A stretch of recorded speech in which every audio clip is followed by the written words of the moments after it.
Alright, so Boruto chapter 69 just dropped yesterday, and this chapter was a little bit different from what we're used to. It seemed to be a lot more conversation based and a little bit of romance in there too, but in a whole different direction than what the manga has sort of been going in for the past couple of chapters. And this is sort of where Eida and Code invade the village, and we're kind of seeing the result of that in this chapter. So the chapter was very interesting, has some very interesting parts with Shikamaru sort of coming back as like the big brain guy in the series. Shikamaru developing a plan to actually recruit Eida for the Hidden Leaf Village, which I'm pretty sure no one expected, which we'll talk about here in just a second.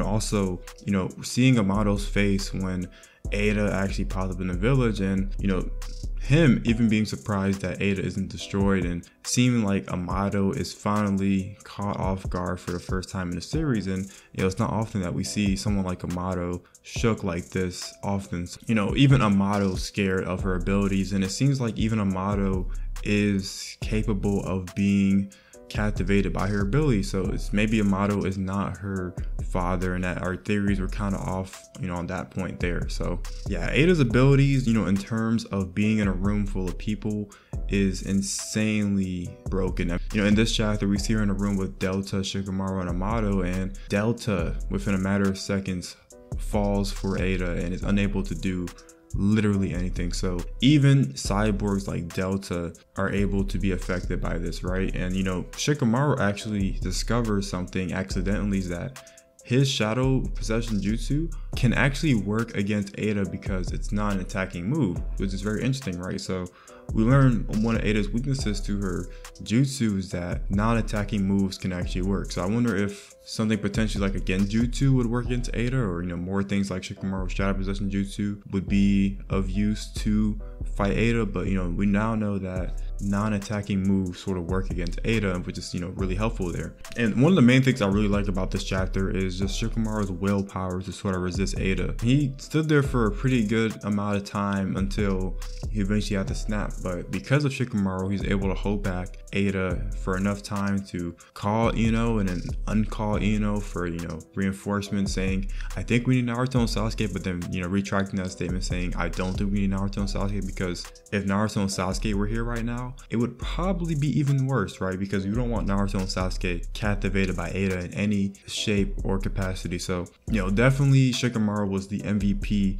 of this chapter, just in terms of his thinking throughout the situation and whatnot. One of the other interesting things about this chapter is we finally got to see Team 7 again. We usually don't get to see Mitsuki and Sarada often, so it's nice that they're getting included into the story. But basically their conversation was about the whole thing with what happened with Boruto, and basically him dying, and Mitsuki saying that, hey, if Boruto were to die, I don't know what I would do. It's kind of saying stuff to where like if Boruto dies, Mitsuki's not going to be a sane person. I was always wondering what happened if if Boruto did not come back to the village in chapter 67 and Boruto did indeed die. I was always wondering what hey, what would Mitsuki actually do to the killer, right, to Kawaki. So I think it's best for everybody if the whole Kawaki thing sort of stays on the wraps, because if Mitsuki or Sarada or anybody like that figures it out, it's going to create a lot of tension in the story. So I don't think that news is going to get out willingly. I think that Atsuki Sumire, who actually heard Naruto and Kawaki's conversation about Kawaki killing Boruto, may accidentally leak that information to Mitsuki, so that part is going to be very interesting there as well. And also the other thing with that conversation is that Team 7 wants to get powered up. Team 7, Mitsuki and Sarada are kind of admitting that, hey, they kind of need to catch up with Boruto and they need to have power enough to defend the village, right? And at this point in the story, Sarada and Mitsuki have fallen behind severely, so it's good that they recognize that they need to train even more than before, and they need to be ready and strong enough to handle all these new threats. So I feel like the way the story is sort of setting up that dialogue is to where we are very close to the time skip, I'm thinking, and that Mitsuki and Sarada do plan to do some sort of like training arc to where they get a lot stronger. That way they can help defend the Leaf Village in the future and aid Boruto. But we also get a Sasuke and Boruto conversation here as well, to where Sasuke and Boruto are talking. Sasuke gives him back his headband, and they're basically talking about how Kawaki was sort of forced to kill Boruto, and that that should have been Sasuke's role in the whole thing. There's an important line here that everyone keeps, referencing, is that Sasuke's resolve might have to come soon. And I think what Sasuke means by his resolve might have to be shown soon is that he might potentially die, he might have to kill Boruto. It could be a whole lot of things, right? So I'm not exactly sure what Kishimoto's sort of gearing towards with that statement, but regardless of the fact, Sasuke's gonna be showing his resolve very soon. I think it could be in this fight that's about to happen, right? And Sasuke's actually bringing Boruto with him in this fight, which is very interesting considering the enemies that Boruto is facing. So, Boruto being in this situation could be helpful, could not be helpful, but it all just depends how this sort of, plays out, right? Eida cannot captivate Otsutsuki's, right? And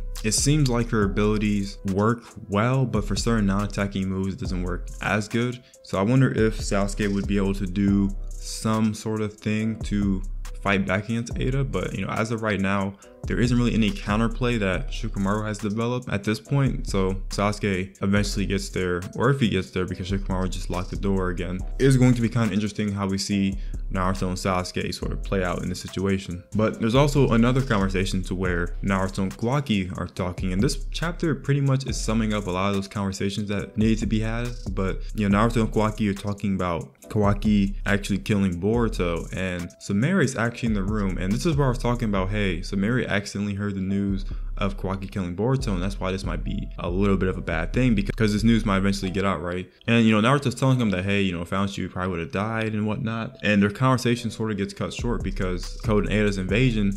And on the way out, Kawaki's eye actually goes back to his dojutsu. It seems like Kawaki's able to activate his dojutsu sort of anytime. In the chapter, he looked at his karma, then his eye sort of turned. So I'm not exactly sure what the conditions are to activate his dojutsu, but regardless of the fact, Kawaki activated his dojutsu, so I think Kawaki is going to try to follow Naruto to see what's going on. But pretty much the sum of the chapter is that Eida is sort of closing in on Shikamaru, but Shikamaru makes this proposition saying, hey, you're telling me you like Kawaki, and you're telling me you're just working with Code to get Kawaki. Why don't you just sort of come to the Leaf Village and you can have Kawaki and whatever else you want, right? So, very interesting proposition by Shikamaru. I don't know if it's going to work, right? Because Eida can technically just captivate anybody she wants in the Leaf Village if she wanted to, not really have to worry about much. So I don't know if Eida's going to take this deal, but honestly, I think with Eida sort of being like that businesswoman kind of thing, if she thinks that the Code partnership she has isn't working out, I can definitely see Eida just, dropping Code and going straight towards the Leaf Village. So yeah, this chapter was a very interesting one. It was a little bit of a different pace. I know people want a lot of action in their chapters every single time, but in this chapter, we didn't particularly get that this time. I think the chapters where we just sort of developed the story are good as well. And, waiting a month, does take a minute, but hey, I did enjoy this chapter. But anyway, let me know what you guys think about this chapter. Do you guys think that Eida is going to eventually join the Leaf Village? And do you think that Kawaki is actually going to show up in this next chapter due to his dojutsu being activated and, stuff like that? Anyways, make sure to leave a like, comment, and subscribe, and join the Discord. And I'll see you guys later. Peace.